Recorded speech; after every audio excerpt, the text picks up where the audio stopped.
Our next guest is a chef, recipe developer, food enthusiast, and blogger. She's in town from New York promoting her newest project, The Dude Diet. Clean-ish food for people who like to eat dirty. We welcome Serena Wolf to Virginia this morning. It is a beautiful book. Congratulations. Thank you so much. Thank you for having me. It is our pleasure. This is really, really cool. You're going to put together a dish for us. But the idea behind the book here is to reintroduce some favorite recipes in a refreshed way that you still can eat but aren't bad, right? Exactly. I like to think of the Dude Diet as a realistic, healthy lifestyle for people who want to feel better and look a little bit hotter, but without giving up any of the foods they love. It was based on my fiance, who, for lack of a better term, was a nutritional idiot. But he had a diet that he didn't even think was unhealthy. It's just that he didn't really have a firm grasp on nutrition basics, and he ate pretty much all things deep fried and buffalo flavored. Right. And I think this is interesting because I could be stereotyping here, but I think dudes will say, well, I still fit in my pants, right?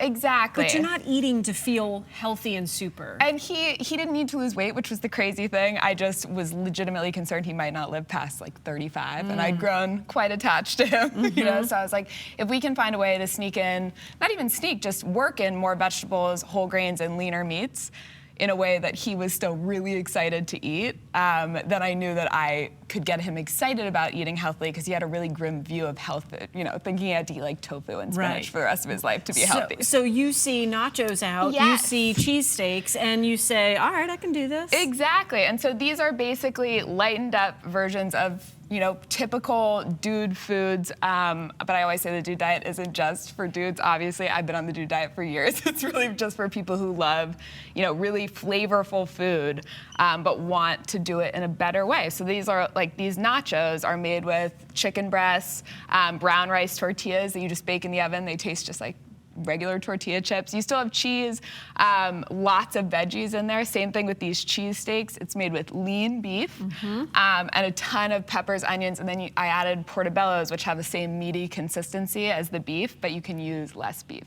And they all look, still, you've got that melted cheese factor, which we all want. Right, and a whole wheat-ish kind of. Whole wheat-ish, and you get to scoop out some of that filling on the inside, so it actually tastes meatier, but you're not eating quite as many carbs. Patrick. See how it's kind of like a canal of less bread? but it actually makes the sandwich taste meatier, which you love. All those recipes in the book. Yes. You're making one for us today. What are we putting together? So today we're going to make Dude Diet sushi bowls, which sushi is actually one of those things that there's sort of a misconception about. A lot of dudes, at least my dude, thought that all sushi was healthy. And I was like, okay, not all sushi is healthy, especially when it's crunchy, spicy, or tempura. I'm like, that basically translates to fat, fatter, and fattest. That's just the way it goes. They're very high in calorie and fat. You may as well be eating a cheeseburger at the end of the day. So you have to supplement that flavor, gotta supplement that flavor and use a lot of fresh fish and veggies. So what you would traditionally do is start by cooking brown rice. We have that done over there. So that's just short grain brown rice. And then we're gonna make what's basically a tuna poke. So this is sushi grade ahi tuna that I've cubed.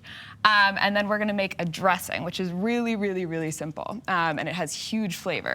So this is soy sauce. Low sodium soy sauce. That was my next question. Yes. Okay. So you're not going to wake up looking like a pufferfish, which is never the goal. And it really does make a huge difference to start using that low sodium. It does. And then this is just very finely chopped scallions. We have a little bit of sriracha. For kick. Same thing with the ginger. You want this to be sort of, if you don't like spice, you can obviously cut back a little bit on those things, but I'm a spice lover, as are most dudes I know. This is toasted sesame oil, which you can... And a good thing to point out, you've got a list in the book of pantry staples, that sesame oil being one of them, so that you have these things on hand. On hand, exactly. And if you start, I always say, go to the grocery market, pick up a few things each time, so you can build up a stocked pantry, because if you have to shop for 20 ingredients every time you make a recipe, you're much less likely to do it. So just preparation is, 90% of the battle. Slow and steady there. And then we have a little rice vinegar here. And all of these things, rice vinegar, toasted sesame oil, sriracha, you can find those all in your local supermarket. They're not really obscure ingredients. And then we just give this a little whisk. And you can smell it, right? Yes. Yes. super easy. And then what we do is pour it over the tuna. Now, I distracted you. Did you have to put this lemon juice in there too? No. So Okay. that's fresh lime juice, and that's gonna go in at the end. Okay. Because otherwise, if you put it on right now and let it marinate, it's actually gonna cook the fish a little bit. So you wanna wait to add that until just before serving. I didn't want you to be like, dude, I forgot my citrus. Exactly. So we're gonna mix this up, and then just let that marinate in the fridge for about 10 minutes, but you can leave it for up to 2 hours. You don't really want to do it overnight because it'll make the fish a little bit tough. But what we have here is some that's already marinated bit of beauty. And then now is when we'll add the lime juice because we're gonna serve this. This looks so delicious. And it's just got that, it's got a ton of flavor and it tastes really fresh. And you're gonna get omega-3s from the fish. It's still obviously, none of the recipes in the book are necessarily low in calories or low fat or paleo or vegan or any of these things. They're just made with fresh, whole food ingredients. So when you cut out all the processed stuff, you're in the clear. It's a step in the right It's a direction. step- I mean, yeah. we talk often about making those substitutes, and maybe you find that this gets you introduced to some of those clean-ish flavors, and then you say, Exactly. I'm ready to try more. It's I like to think this is a cookbook for the rest of us. It's for those people that aren't necessarily ready to make huge strides, but still want to get their act together. We have a little like bit. 30 seconds left, so I know you want to put this together. So then we just assemble this quickly. We have cucumbers, a little bit of avocado, and then we'll just top this off with lots of this pokey right Yes, here. please, and more. That And looks then we delicious. can garnish with a few sesame seeds. And look how pretty that, it's very impressive. It's so simple. It's probably total 10 minutes hands-on time. And you know what I would say to that? Dude, I got this at home. I didn't even have to spend $1 million. Exactly. Look at how wonderful it is. Serena, so nice to meet you. Thank you for so having much. me. It's a beautiful book. I've paged through every recipe. I was like, yes, I'll try that. Okay, looks good. So I'm going to be kind of busy.